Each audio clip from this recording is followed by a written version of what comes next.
Hello everyone, welcome back to the channel Last Minute Revision with RSM, and here I am back with another video. So today's video is about the TY BCom semester 6 and here is the video which all of you were waiting for, that is HRM. जल्द से जल्द आपको economics का video भी मिलने वाला है, तो थियोरी सब्जेक्ट भी आपको मिलने वाले हैं। तो मैंने आपको जैसे प्रॉमिस किया था कि थियोरी सब्जेक्ट्स के भी वीडियोस मैं अपलोड करूंगा, तो फिलहाल मैंने आज HRM का एक वीडियो डाल रहा हूँ। तो HRM के वीडियो से आपको काफ़ी सारे HRM के कंसेप्ट जो है वो सेमेस्टर 6 के क्लियर हो पाएंगे। तो दिस इज द पार्ट 1। तो अगर आपने अभी तक चैनल को सब्सक्राइब नहीं किया तो सब्सक्राइब कर ले, बिकॉज नोटिफिकेशंस आपको टाइम टू टाइम मिलते रहेंगे और एक भी सेशन आप मिस ना करो। तो आज स्टार्ट करते हैं आज का session, that is related with human resource management part 1। तो question number 1 is which of the following is a systematic process of acquiring, developing and motivating employees. तो इनमें से कौन सा सिस्टम है जिसमें हम एम्प्लॉयज को एक्वायर करते हैं, उनको डेवलप करते हैं, उनको मोटिवेट करते हैं? Human resource management, human resource planning, human resource development या ह्यूमन रिसोर्स ट्रेनिंग? तो याद रखना, काफ़ी इंपॉर्टेंट कंसेप्ट है। यहाँ से जब थियोरी पेपर होता था तो बहुत सारे पेपर में क्वेश्चंस पूछा जाता था, अभी भी आपको एमसीक्यूज में पूछा जा सकता है कि ऐसे सिस्टम को क्या बोला जाता है। ऐसे सिस्टम को बोला जाता है HRP, which is called as human resource planning. तो human resource planning is the systematic process of acquiring, developing and motivating employ. Next question में जाते हैं, काफी इंपॉर्टेंट, एक ना एक एमसीक्यू यहां से बनने ही वाला है, तो आप सारे के सारे कंसेप्ट्स को क्लियर रखें। मैं ट्राई करूंगा कि हर सेशन में आपके बहुत सारे कंसेप्ट्स को क्लियर करूं। Which of the following is the process of collecting complete information related to job? देखो, अगर हम ये ऑप्शंस देखें तो बहुत ऑप्शन से आप कंफ्यूज हो जाओगे। Job description, job specification, job enlargement, job analysis. ठीक है, आप ध्यान रखना, अभी जॉब एनालिसिस के सब कंपोनेंट्स है, जॉब एनालिसिस के सब कंपोनेंट्स है job description and job specification. तो सारा का सारा अगर आप इंफॉर्मेशन कलेक्ट करते हो एक स्पेसिफिक जॉब से रिलेटेड, तो उसे क्या बोला जाता है? उसे बोला जाता है जॉब एनालिसिस। और जॉब एनालिसिस के अंदर आता है जॉब डिस्क्रिप्शन और जॉब स्पेसिफिकेशन। तो जॉब डिस्क्रिप्शन में जॉब टाइटल, जो भी ड्यूटीज एंड रेस्पॉन्सिबिलिटीज होगी, जो लोकेशन होगा, वर्किंग आवर्स होंगे, सैलरीज एंड इंसेंटिव्स होगा, जॉब हैजार्ड्स होंगे, वो सारे वहाँ पे कवर हो सकते हैं। और अगर जॉब स्पेसिफिकेशन की बात करें तो वहाँ पे specifically qualification, skills, experience, psychological strength, फिर जो उसका एम्प्लॉय का जो फिजिकल फिटनेस है, वो सारी चीज़ें वहाँ पे कवर अप होती, वो सारी चीज़ें वहाँ पे कवर अप होती है। तो बेसिकली यही आपको ध्यान में रखना है accordingly, and that is very very important point related to your paper. तो यहाँ से एमसीक्यू आपका बन सकता है। Which of the following is the process of collecting complete information of the job? तो पूरा का पूरा कंप्लीट इंफॉर्मेशन कहाँ से आप कलेक्ट करोगे? That is the method called as job analysis. Next point में जाते हैं, question number 3, the process of linking human resource function with the organisations objectives is called as. एक ऐसा प्रोसेस जो आप आपके ह्यूमन रिसोर्स के फंक्शन को ऑर्गेनाइजेशन के ऑब्जेक्टिव्स के साथ लिंक करोगे, उसको क्या बोला जाएगा? काफी सिंपल है, systematic HRM, strategic HRM, business management या डायनामिक HRM। तो इसको बोला जाएगा strategic HRM, that will be called as strategic HRM।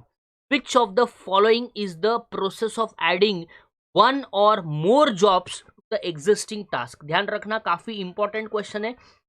तो वन और more jobs to the existing task, इसको क्या बोला जाएगा? तो इसको क्या बोला जाएगा? इसको बोला जाएगा जॉब एनलार्जमेंट। काफी इंपॉर्टेंट कंसेप्ट है जॉब एनलार्जमेंट। देखो, जॉब रोटेशन होता है, जहां पे रोटेट किया जाता है, मतलब एक बंदा जो आज एक पोजीशन पे बैठा है उसको दूसरी जगह पे लेके जाया जाएगा और उसके बाद फिर उसके जगह पे कोई दूसरा आएगा, ताकि सभी लोग सभी काम सीख पाए। फिर जॉब डिजाइन के अंदर जॉब डिजाइन एक होता है, जॉब स्पेसिफिकेशन होता है, जॉब एनलार्जमेंट होता है, जॉब सिंप्लीफिकेशन होता है, बहुत सारी चीजें हैं। तो आप उसको पढ़ के रखें ध्यान से, इसको एक बार रिवाइज कर लेना, बिकॉज यहाँ से क्वेश्चन पेपर में आ सकता है। तो अगर आप एक ही जॉब के अंदर वन और मोर जॉब्स को ऐड करोगे एग्जिस्टिंग टास्क के अंदर, तो that will be called as job enlargement. ठीक है, चलो आगे बढ़ते हैं। The process of searching suitable candidates and attracting them to apply for the job vacancies in the organisation is called as marketing, selection, advertising, recruitment. आप लोगों को insist करोगे कि ये जॉब के लिए अप्लाई करो, तो जो लोग या जो पर्सन्स उस जॉब के लिए अप्लाई करेंगे वो हमने क्या किया, उनको स्टिम्युलेट किया कि आप अप्लाई कर सकते हो। तो जितने भी लोगों ने अप्लाई किया तो वो प्रोसेस को क्या बोला जाता है, वो प्रोसेस को बोला जाता है रिक्रूटमेंट। और फिर उसमें से हम शॉर्टलिस्ट करते हैं कि हमारे लिए कौन सा बेस्ट बंदा है जो हमको मैक्सिमम हमारे कंपनी को हेल्प करेगा। तो बेस्ट पर्सन को हम सिलेक्ट करते हैं, बाकी सभी को रिजेक्ट कर देते हैं।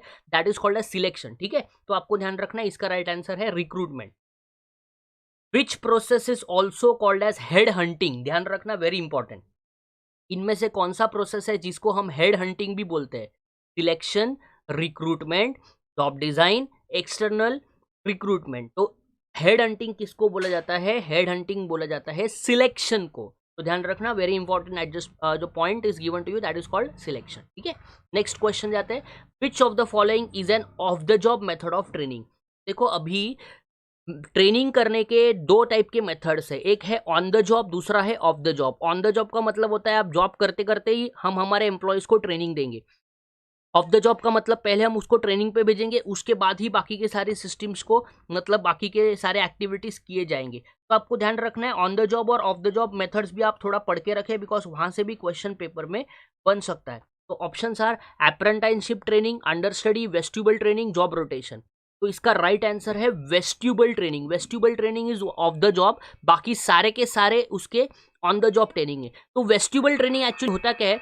वेस्ट्यूबल ट्रेनिंग में बेसिकली क्या होता है कि एक बंदा होता है, उसको ट्रेनिंग दिया जाता है, एक सिमिलर सिचुएशन और जो आर्टिफिशियल सिचुएशन क्रिएट की जाती है, जैसे जो कंपनी है उसके उसमें जैसे काम होना है वैसे की वैसे आर्टिफिशियल सिचुएशन क्रिएट किए जाते हैं और उसके बेसिस पे ट्रेनिंग दिया जाता है। That is called simulation activity. Simulation याद रखना, जैसे अगर कोई एयरक्राफ्ट चलाता है तो उसको डायरेक्टली एयरक्राफ्ट चलाने नहीं देते, पहले उसको थेरोटिकल बेस समझाते हैं, फिर उसको उसके बेसिस पे ट्रेनिंग दिया जाता है एंड देन उसको फिर एयरक्राफ्ट चलाने मिलता है। तो ऐसा वेस्ट्यूबल ट्रेनिंग के पॉइंट को आप ध्यान रख सकते हैं। मतलब आर्टिफिशियल सिचुएशन के बेसिस पे सिमिलर जैसे ऑर्गेनाइजेशन में होने वाले वैसे के वैसे आर्टिफिशियल सिचुएशन क्रिएट किया जाएगा, वैसे ट्रेनिंग दिया। तो क्वेश्चन नंबर 8 में जाते हैं।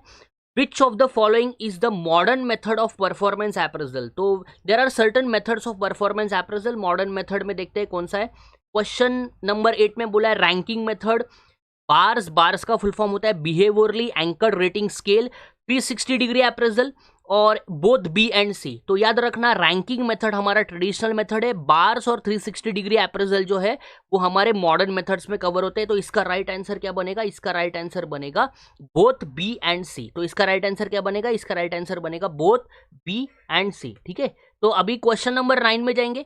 तो क्वेश्चन नंबर 9 है हमारा the process of identifying and developing employees with the organization.